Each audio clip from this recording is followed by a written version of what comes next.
Good day, students. Welcome to today's lesson on Isometric and Oblique Drawing, Revision in Technical Drawing.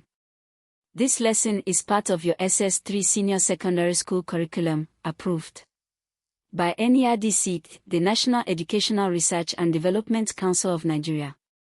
Today we will define isometric and oblique drawing, revision, explore its key principles, look at examples from Nigerian life, and summarize what you need to know for your examinations.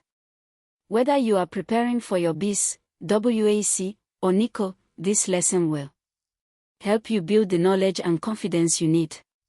Let's get started. So, what is isometric and oblique drawing, revision?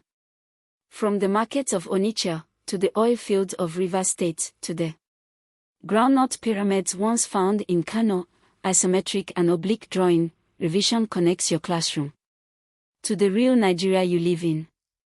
Now let's look at the core principles. These are what you must know for your examinations. Principle 1. This is the basis of isometric and oblique drawing, revision. It tells us what isometric and oblique drawing, revision is, where it comes from, and what it applies to. Make sure you write this in your notebook. Now, examples. This is where learning becomes real. Example 1. Imagine a student in Ibadan studying technical drawing. She notices a situation in her household that involves isometric and oblique drawing, revision. Let's analyze this together.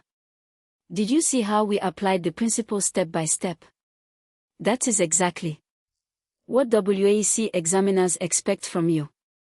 Now, example 2. This one is slightly different. Notice how even though the context is different, a market trader in ABA versus a farmer in Plateau State, the same principles apply.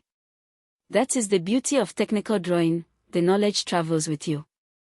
Before we finish, let me share the top mistakes students make on this topic. Mistake 1. Memorizing without understanding.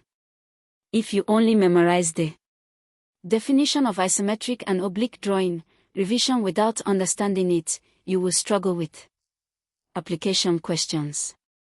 Always ask yourself, why is this true? Mistake 2. Ignoring Nigerian examples. Nigerian examiners expect you to connect your knowledge to local context. Practice giving Nigerian examples for every concept you learn. Mistake 3. Skipping diagrams. Many marks are available for neat labeled diagrams. Never skip this.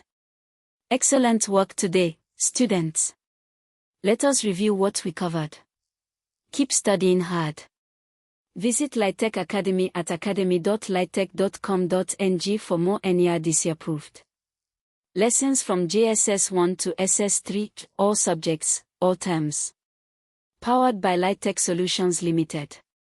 Nigeria's future is bright because of dedicated students like you. Good luck in your examinations. Until next time.